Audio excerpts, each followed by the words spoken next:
Crédit dans la zone d'exploitation artisanale de Kamelu située à Kempene, une localité de la chefferie des Babéné en territoire des Pangui. Nous sommes là dans la province du Maniema. Le bilan provisoire fait état de 22 morts et 12 blessés. Les recherches se poursuivent pour retrouver d'autres disparus et rescapés, même si les chances de retrouver le survivant sont minimes et d'autres blessés sont déjà acheminés à l'hôpital pour une prise en charge.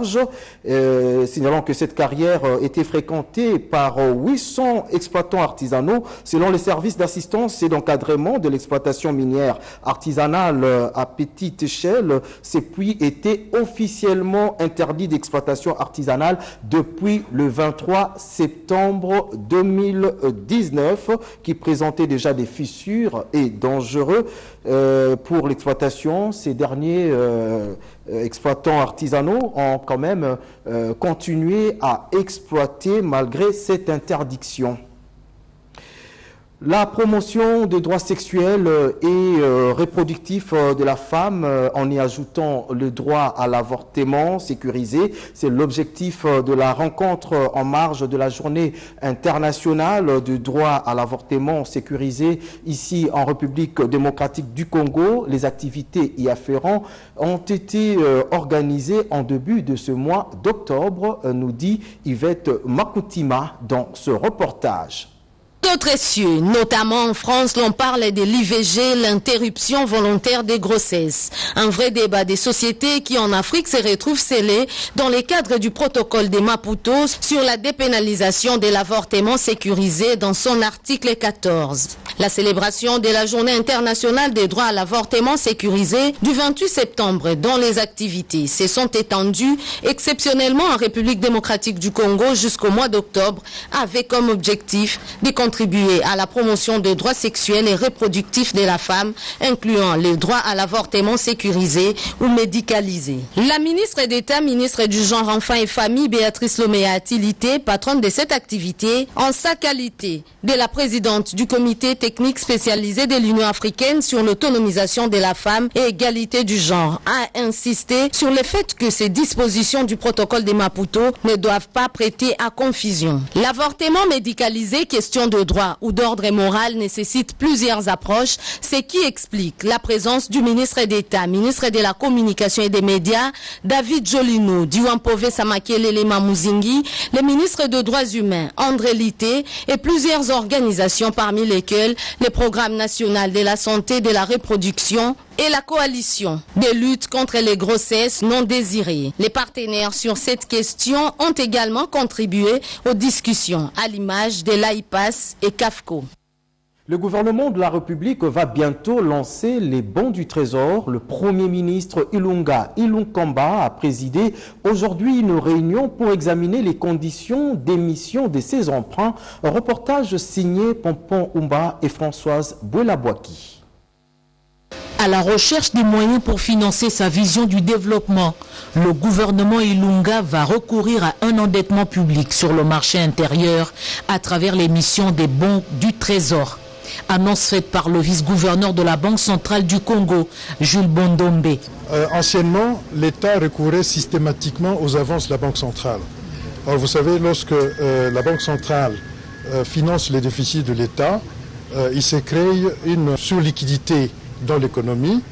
Cette réunion présidée par le Premier ministre Ilunga Ilunkamba a examiné les conditions du lancement par la Banque centrale de ces emprunts, qui sont une pratique financière légale qui permet d'éviter le recours à la planche à billets. Pour éviter ce système, il est donc question désormais que l'État puisse rechercher sur le marché intérieur la possibilité de pouvoir tirer de ressources sans recourir aux avances de la Banque centrale qui peuvent être inflationnistes. L'objectif de cette opération est notamment d'éviter un impact négatif concernant le taux de change sur le marché. Et puis, cette très bonne nouvelle pour les populations du Grand Katanga. Il s'agit de 5 millions de tonnes de farine de maïs qui seront exportées en République démocratique du Congo dans le tout prochain jour en vue de résorber la pénurie, fruit de l'accord signé entre la République démocratique du Congo et la Zambie. Regardez. Heureux qui, comme illustre, a fait un beau voyage. Akasia Bandoubo, la ministre de l'économie nationale, chef de la délégation, et Jean-Lucien Boussa, ministre du commerce extérieur, dépêché par le premier ministre Ilunga Ilunkamba, ont ramené un protocole d'accord avec le gouvernement zambien pour approvisionner la République démocratique du Congo via le Haut-Katanga de 5 millions de tonnes métriques de maïs afin de résorber l'insuffisance et pallier à la pénurie de la farine de maïs dans ce coin du pays, dit Akasia Bandoubola. Aujourd'hui, c'est un jour mémorable parce que, toujours dans cette recherche de solutions, nous sommes venus signer un protocole d'accord avec le gouvernement zambien pour justement résoudre cette crise. Je veille sur l'approvisionnement au niveau national, veiller sur l'équilibre de l'offre et de la demande. Jean-Lucien Boussa, ministre du Commerce extérieur, au nom du gouvernement congolais, a salué ces accords dans le cadre des libre-échanges. La Zambie nous permet d'avoir ces produits au prix les plus bas par rapport à d'autres marchés de l'Afrique australe.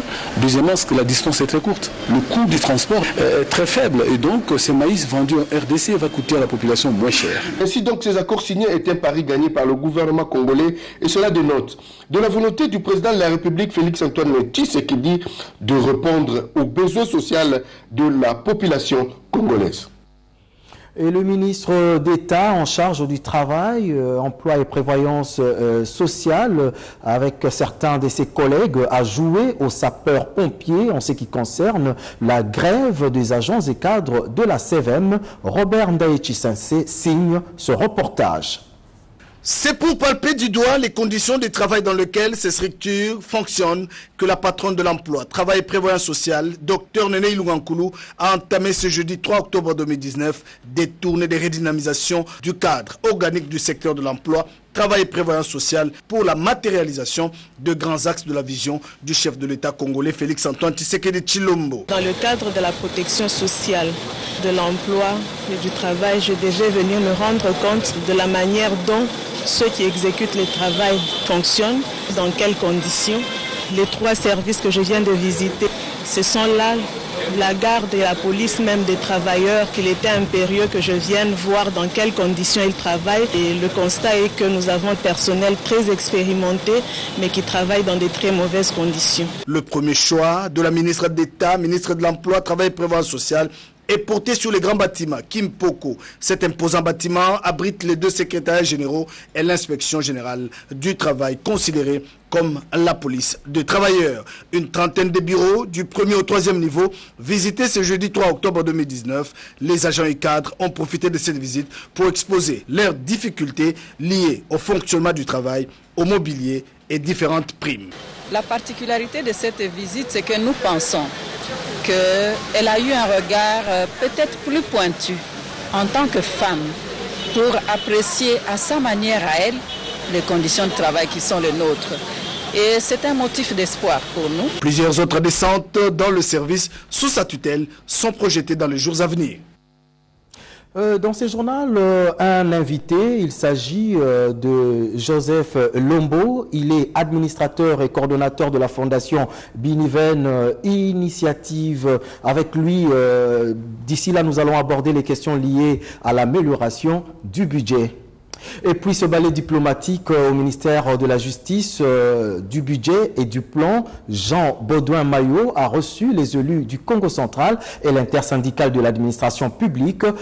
Élisée Minembwe a quant à elle échangé avec une délégation de la MONUSCO et Maître Célestin Tunda Yakasende, vice-premier ministre, ministre de la Justice et garde des Sceaux, s'est entretenu avec une délégation de la Banque mondiale. C'est un condensé signé Jacques Kabwaba.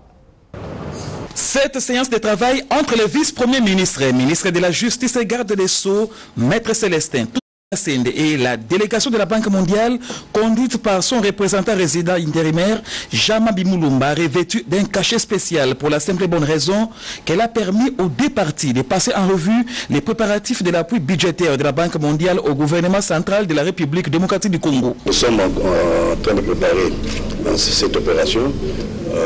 Pour le moment, nous voulons nous accorder justement avec la partie congolaise sur les mesures devant accompagner cet appui budgétaire.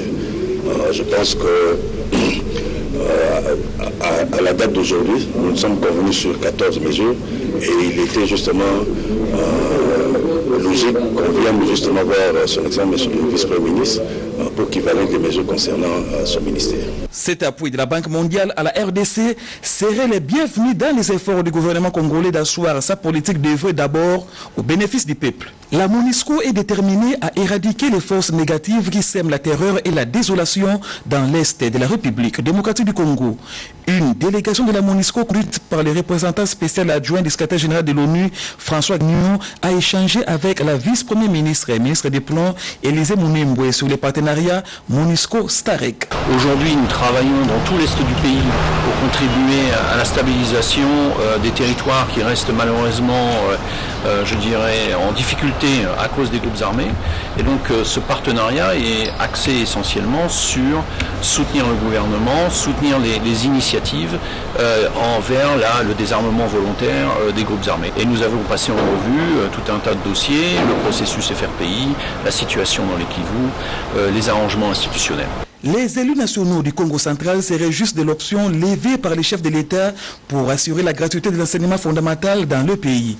Ces derniers l'ont fait savoir au vice-premier ministre et ministre du Budget, Jean-Bodo Mayo Mambek, en formulant pour la circonstance levée de voir la situation des enseignants appelés nouvelles unités régularisées. Il nous a rassuré qu'il fera le nécessaire pour qu'il y ait un plan pour qu'on puisse régulariser tous ces enseignants et dans un bref avenir, la situation soit arrangée.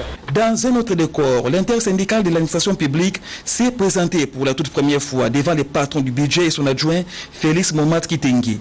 Un premier contact qui a permis à l'intersyndical de soumettre ses préoccupations et entrevoir des pistes de solutions. Nous avons profité de cette occasion pour donner de façon simple les préoccupations des agents et fonctionnaires de l'État et nous avons proposé comment nous comptons nous travailler en partenariat avec le gouvernement. Pour Jean-Bodo Mayo Mambeke, rien ne sera fait pour les fonctionnaires sans les fonctionnaires. Nous recevons pour vous M.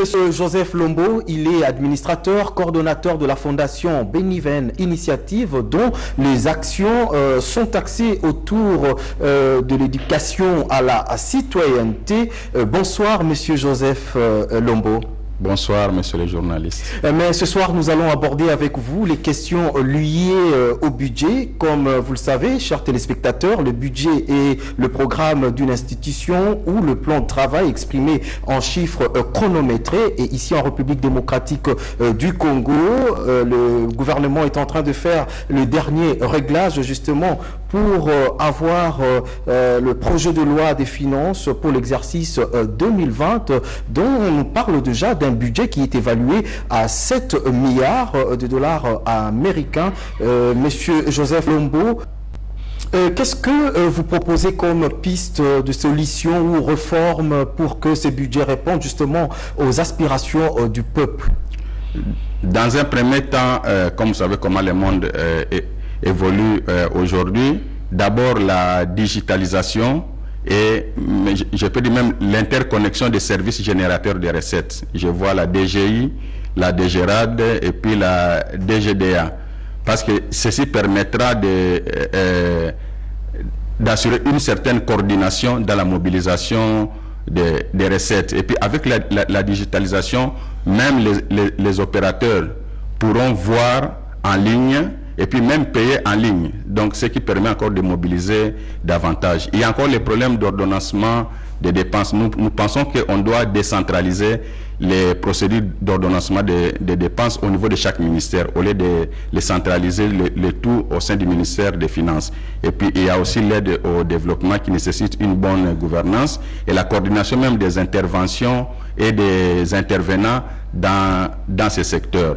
Alors, en plus, je peux encore ajouter, on doit investir sur les infrastructures parce qu'il y a les routes, accès à l'électricité. Ceci pour permettre de désenclaver les entités décentralisées et déconcentrées, pour lesquelles on doit renforcer leurs capacités, bien sûr en associant aussi la société civile. Ça sont un ensemble de mesures qui pourront aider dans un premier temps de pouvoir encore améliorer les budgets que nous attendons tous. Un dernier mot pour les téléspectateurs qui vous suivent. Les budgets que nous attendons tous, nous espérons que ça va pouvoir accomplir ou réaliser le programme qui est basé sur la vision « Le peuple d'abord ». et ça va soulager tous les Congolais et puis être à la hauteur de satisfaire le peuple congolais qui aspire à l'émergence de leur pays. Merci beaucoup.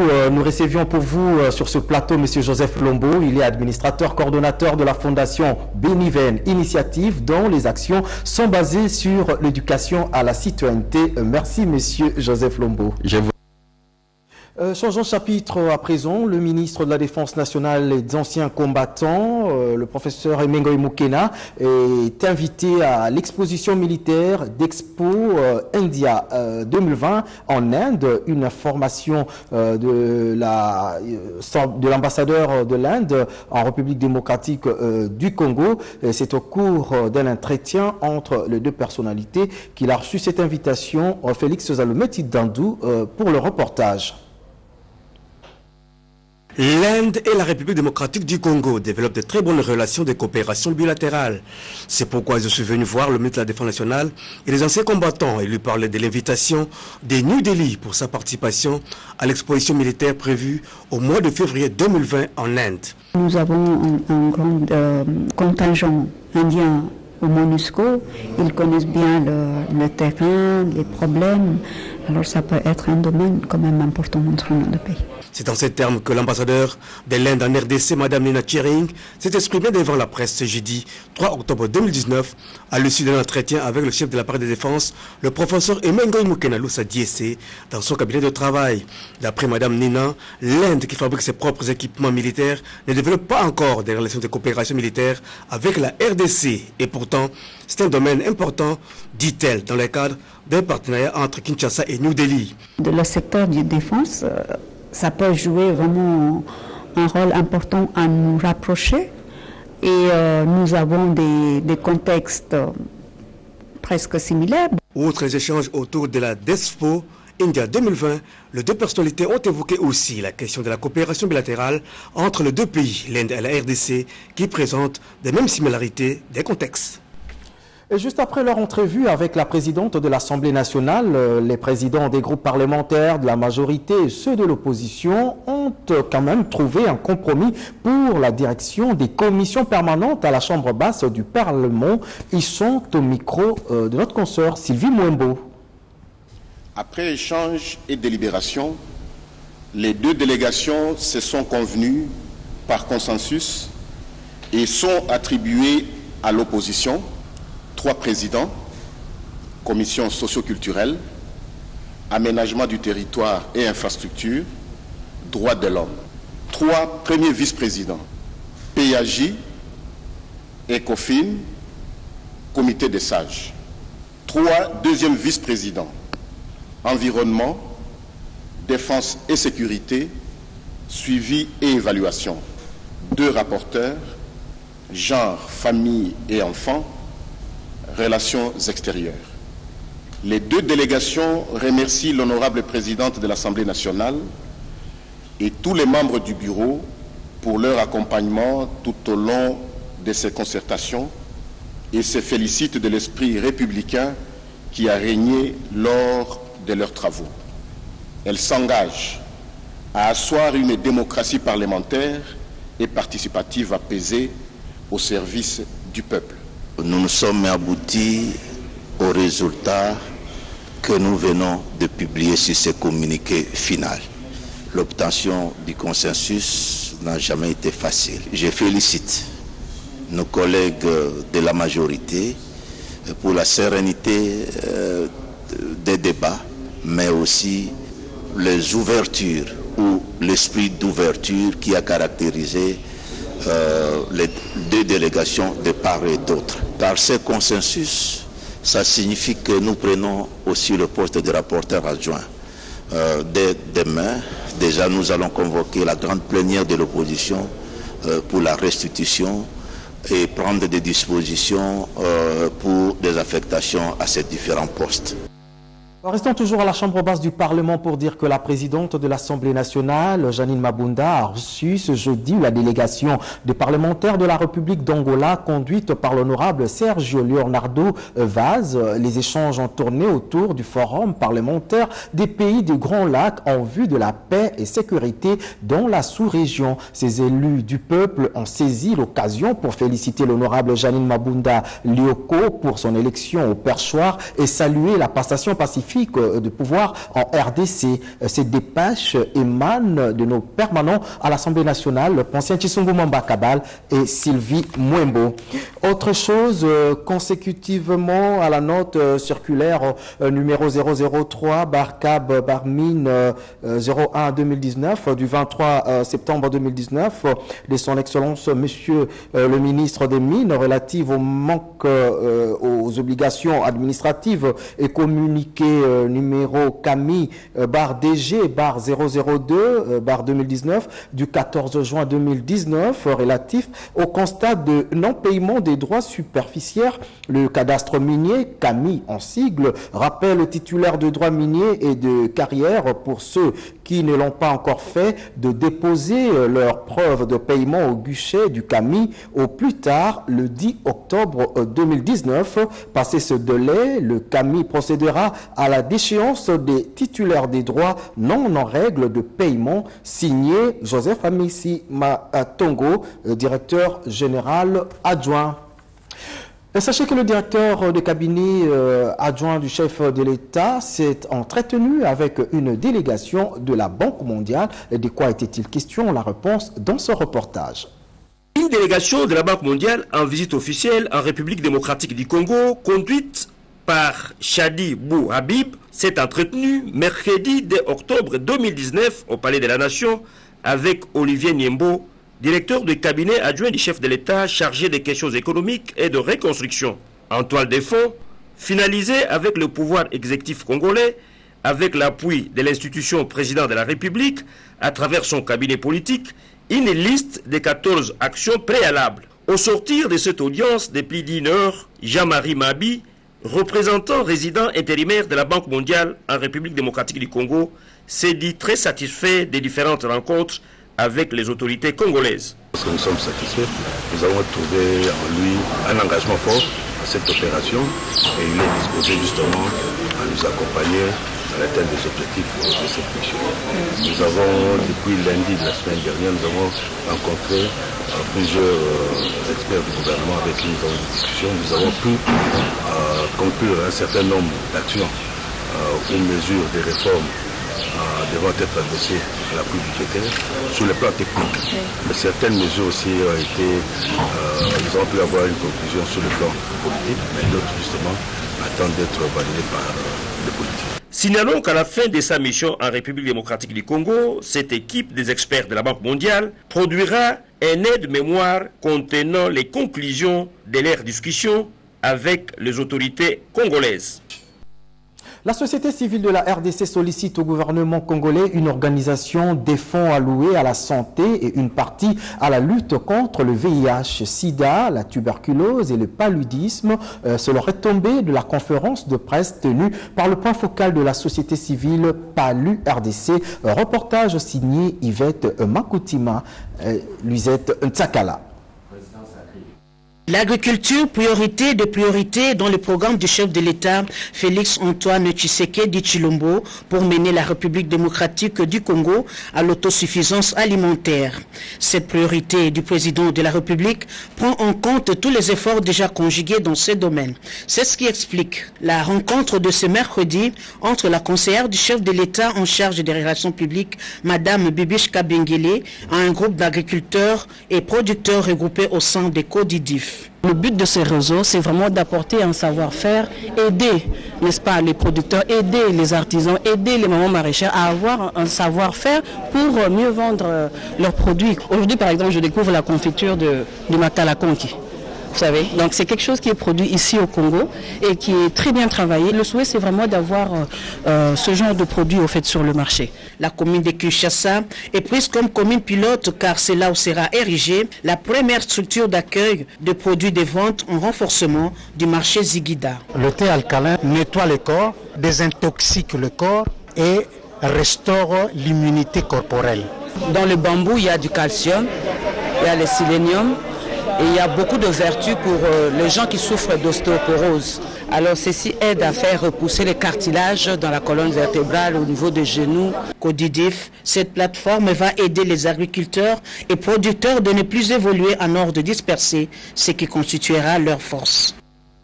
Là, vous venez bien de suivre et de corriger avec nous le comment faire pour aider les agriculteurs et producteurs de la ville-province de Kinshasa à promouvoir et à acheminer leurs produits vers les centres de consommation. C'était un reportage qui nous était proposé par Marthe Mangaza. La société civile de la République démocratique du Congo sollicite au gouvernement congolais une organisation des fonds alloués à la santé et une partie à la lutte contre le VIH et SIDA, la tuberculose et le paludisme, retombée de la conférence de presse tenue par le point focal de la société civile PALU RDC. Reportage Luisette Ntsakala.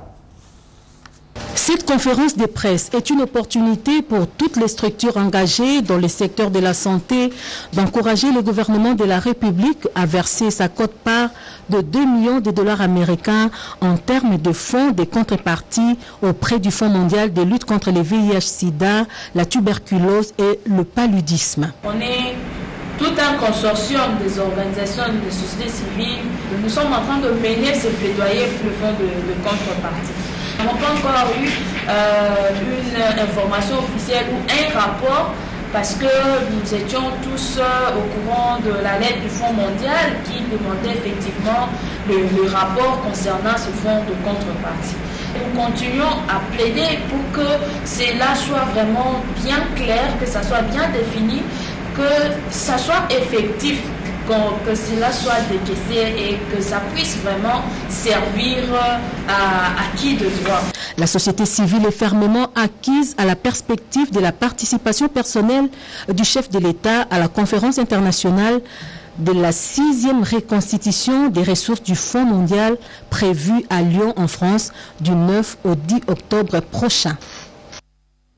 Autre chose, après son élection au Sénat, le sénateur Berthold Olungu, ancien gouverneur de la province du Sankourou, a été reçu par sa base. Une cérémonie de présentation organisée par l'ASBEL Action pour le développement communautaire du Congo que dirige Mami Enongo. Commentaire Yvette Makutima.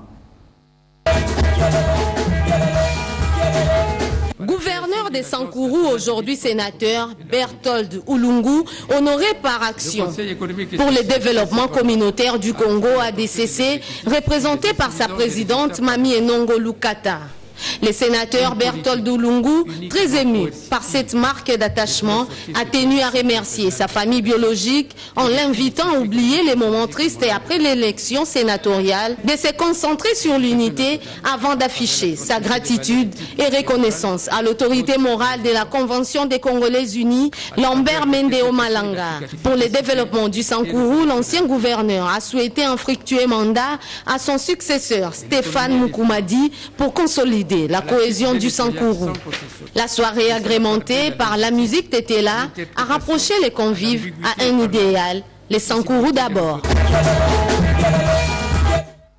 Et puis, ces communiqués nécrologiques avant de clôturer, boucler complètement ce journal. Les familles Iwanda, Mwankem, Pascal, Poamabala ont la profonde douleur d'annoncer aux amis et connaissances, en particulier aux ressortissants du secteur Kapia, des cités des Dibaya, Louboué et Mangaï, dans le territoire d'Idiofa, le décès inopiné de leur épouse et fille, Madame Mbo Poamabala Julienne, mort subite, survenue le 23 septembre 2020 2019. Le programme des obsèques se présente comme suite. Vendredi 4 octobre 2019 à 11h, levée du corps de la morgue de l'hôpital de Mabanga à Yolo Sud et exposition à la salle Yuska sur l'avenue Mbole Kimwenza Yolo Sud, commune de Kalamou. Le samedi 5 octobre 2019 à 11h30, inhumation au cimetière de nécropole entre terre et ciel. Ces communiqués tient lieu de faire part pour la famille Zéphirin Mamoko